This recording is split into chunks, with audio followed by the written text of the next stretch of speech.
BJP OBC मोर्चा की जानिब से आज जिला कलेक्टर दफ्तर के सामने आक्रोश मोर्चे का इनेकाद किया गया। यह एहतजाज रियासती हुकूमत के खिलाफ उस मसले को लेकर किया गया जिसमें लोकल बॉडीज इंतखाबात में ओबीसी समाज के रिजर्वेशन से मुतालिक सुप्रीम कोर्ट में रियासती हुकूमत की जानिब से दाखिल की गई रिव्यू पिटीशन को मुस्तरद कर दिया गया है। मुजाहिरीन ने जिला कलेक्टर से नुमाइंदगी की और उन्हें एक मेमोरेंडम पेश किया जिसमें यह कहा गया है कि 12 दिसंबर 2019 को सुप्रीम कोर्ट ने रियासती हुकूमत को ओबीसी रिजर्वेशन से मुतालिक चंद अहकाम दिए थे। सुप्रीम कोर्ट ने उस वक्त रियासती हुकूमत को ताकीदी अंदाज में कहा था कि जल्द से जल्द स्टेट बैकवर्ड कमीशन कायम किया जाए, रियासत में रहने वाले ओबीसी समाज का सर्वे करके उनका एम्पेरियल डाटा अदालत में जमा किया जाए। अदालत की जानिब से दिए गए अहकाम को 15 महीनों से ज्यादा का अरसा गुजर चुका है, ताहम अभी तक रियासती हुकूमत ने स्टेट बैकवर्ड कमीशन को कायम नहीं किया है और ये बहुत संगीन बात है। 15 दिसंबर के बाद भी सुप्रीम कोर्ट ने 10 से 15 मरतबा तफसीलात पेश करने के लिए तारीखें दी,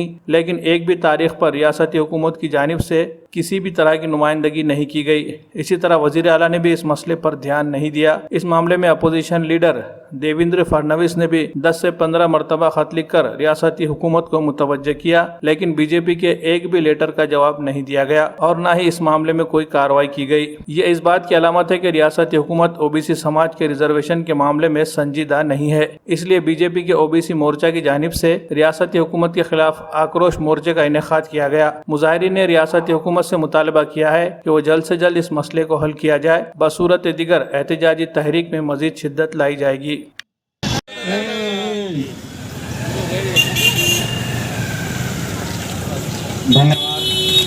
अमर रहे, अमर रहे।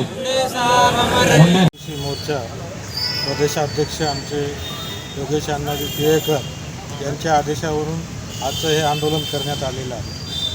ओबीसी समाजाचं जे स्थानिक स्वराज्य संस्थेमध्ये आरक्षण होतं ते ह्या ठाकरे सरकारच्या दुर्लक्षामुळं त्यांनी वेळोवेळी कागदपत्र जे सुप्रीम कोर्टानं मागवले होते ते न पुरवल्यामुळं सदरच्या आरक्षणाबाबत सुप्रीम कोर्टानं यांना 12 ते 15 वेळेस तारखा दिल्या होत्या, परंतु यांनी एकाही तारखेला हजर न राहता प्रत्येक वेळी तारीखवर तारीख वाढवून घेऊन शेवटी सुप्रीम कोर्टानं याच्यामध्ये जे त्यांनी कागदपत्र मागवले होते मागास आयोगाचे ते यांनी सादर न केल्यामुळे सदरचा आदेश जो आहे ओबीसी समाजाच्या विरोधात सुप्रीम कोर्टाने दिलेला आहे, त्या ना करते ठाकरे सरकारच्या विरोधात म्हणून आमचे योगेश अण्णा प्रदेशाध्यक्ष ओबीसी मोर्चा भारतीय जनता पार्टी यांच्या आदेशानुसार आम्ही आज इथं